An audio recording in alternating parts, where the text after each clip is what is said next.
Pernah kepikiran gak sih, apa sebetulnya pengetahuan paling dalam yang bisa dimiliki oleh seorang manusia? Nah, dalam pembahasan kali ini, kita akan mengupas sebuah konsep inti dari spiritualitas Islam yang mencoba menjawab pertanyaan itu. Marifatullah, atau seni mengenal Tuhan secara intim. Oke, kita mulai dari pertanyaan ini. Biasanya kan kalau kita ngomongin pengetahuan yang kebayang itu ya fakta, data, informasi di kepala. Tapi gimana kalau ternyata ada level pengetahuan yang lain yang jauh lebih dalam? Bukan cuma buat ngisi otak, tapi benar-benar bisa ngubah jiwa kita. Nah, ini dia kuncinya. Perjalanan yang akan kita bahas ini adalah soal pergeseran dari yang tadinya cuma ngumpulin informasi, jadi benar-benar merasakan pengetahuan itu. Jadi ini bukan soal teori doang, tapi soal mengalami langsung kebenarannya. Dan konsep keren ini ada namanya ma'rifatullah. Dari kata Arab, arafah, yang artinya ya mengenal. Tapi ini bukan kenal biasa kayak baca dari buku ya. Dalam dunia tasawuf, ini tuh tujuan utamanya. Sebuah pengenalan langsung sama Tuhan yang dirasain di dalam hati. Sesuatu yang melampaui keraguan. Dan biar lebih mantap, coba kita dengerin apa kata salah satu pemikir Islam paling top, Imam Al-Ghazali. Beliau negasin kalau jalan ke sana itu mulainya dari dalam diri kita. Jadi bukan sibuk nyari keluar, tapi justru bersih-bersih di dalam, nyiapin ruang supaya cahaya pengetahuan itu bisa masuk. Keren kan? Oke, pertanyaannya sekarang, gimana cara mulainya? Ternyata ada dua jalan utama nih yang saling melengkapi. Satu, lihat keluar, ke alam semesta. Satu lagi, perjalanan ke dalam, yang dipandu wahyu. Yuk kita bedah satu-satu. Nah, ini dia dua jalurnya. Di satu sisi, ada yang namanya ayat akliyah. Gampangnya, ini tuh kita melihat keluar. Kita diajak merenung, lihat betapa teratur dan kompleksnya alam semesta ini. Tujuannya buat mengenali kehebatan Sang Pencipta. Nah, di sisi lain ada ayat kauniyah. Ini tuh tanda-tanda dari wahyu. Kita merujuk ke kitab suci. Ini ngasih kita pengetahuan yang, ya akal kita aja nggak bakal nyampe kalau nggak dikasih tahu. Dan ada satu hadis yang, wow, bener-bener jadi jembatan antara dua jalan tadi. Ini seolah-olah ngasih petunjuk.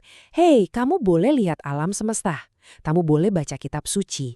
Tapi pada akhirnya, semua itu akan menggawa kamu kembali ke satu titik dirimu sendiri.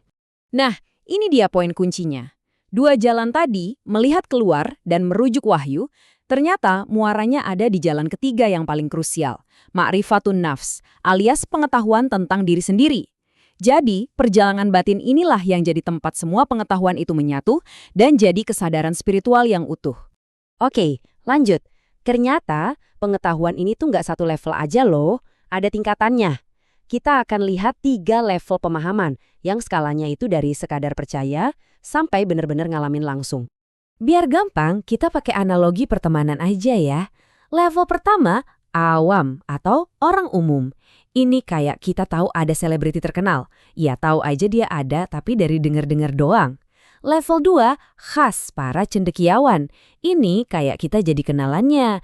Kita ngerti karya-karyanya, paham ide-idenya. Dan level paling tinggi, khawas al-khawas, para wali. Nah ini udah kayak sahabat dekat banget. Ada ikatan batin yang dalam, yang udah nggak butuh lagi bukti-bukti dari luar. Oke, kita udah ngomongin apa itu ma'rifatullah dan gimana cara mencapainya. Tapi, terus kenapa? Buat apa sih semua ini? Nah, sekarang kita bahas tujuannya. Penting banget buat dicatat ya. Ma'rifatullah ini bukan cuma senam otak atau latihan intelektual. Jauh dari itu. Ini tuh tujuan utama dari pendidikan dalam Islam. Tujuannya untuk ngebentuk seluruh diri kita seutuhnya. Jadi, apa aja sih transformasinya? Pertama, ini jadi fondasi yang memperkuat iman dan menumbuhkan akhlak mulia. Kedua, ini bikin kita sadar peran kita sebagai Abdullah, sebagai hamba Tuhan. Ketiga, kita juga jadi sadar akan tanggung jawab kita sebagai khalifah, sebagai penjaga bumi. Dan semua itu muaranya cuma satu, mencapai keridhaan Allah. Ujung-ujungnya, yang terbentuk adalah pribadi yang mulia. Ngomong-ngomong soal khalifah, ini istilah yang penting banget. Ini artinya kita, manusia, dipercaya buat jadi manajernya bumi. Bukan jadi penguasa yang semena-mena ya, tapi sebagai pemelihara yang bertugas menjaga keharmonisan dan kelestarian planet ini atas nama Tuhan. Tanggung jawabnya besar banget. Oke, sekarang kita masuk ke bagian terakhir, bagian yang paling praktis. Biar nggak ngawang-ngawang, ternyata perjalanan spiritual ini punya peta jalan yang jelas loh. Ada tangga-tangga atau stasiun-stasiun yang harus kita lewati. Dalam tradisi Sufi, ini disebut makam-makam. Bayangin aja kayak level-level dalam sebuah pendakian.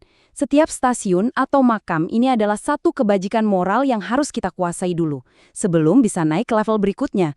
Ini kayak kurikulum buat menempa jiwa kita. Dan inilah tangga-tangganya. Perjalanan ini dimulai dari taubat, titik di mana kita sadar dan berbalik dari kesalahan. Lalu kita belajar zuhud, melepaskan keterikatan duniawi, dan juga sabar. Setelah itu, kita membangun sikap tawakal, berserah diri total setelah ikhtiar. Ada juga keseimbangan antara khauf, rasa hormat, dan araja, harapan yang besar pada rahmatnya. Terus naik lagi sampai ke level ridho, di mana kita bisa merasa damai dengan apapun kehendaknya. Dan puncaknya, mahabbah, cinta yang murni kepada Tuhan. Jadi kalau kita tarik benang marahnya, perjalanan Ma'rifatullah ini lengkap banget. Berawal dari satu pertanyaan sederhana, terus kita diajak mengamati alam dan merenungi diri sendiri, lalu mendaki tangga moral satu persatu, dan semuanya bermuara pada satu hal, transformasi hati. Dan sebagai penutup, kita kembali ke pertanyaan awal, tapi kali ini untuk diri kita masing-masing. Kalau ternyata pengetahuan yang paling dalam itu datangnya dari dalam diri, kira-kira apa ya langkah pertama yang bisa kita ambil dalam perjalanan menemukan diri kita sendiri? Coba direnungkan. Terima kasih sudah menyimak kupasan kali ini.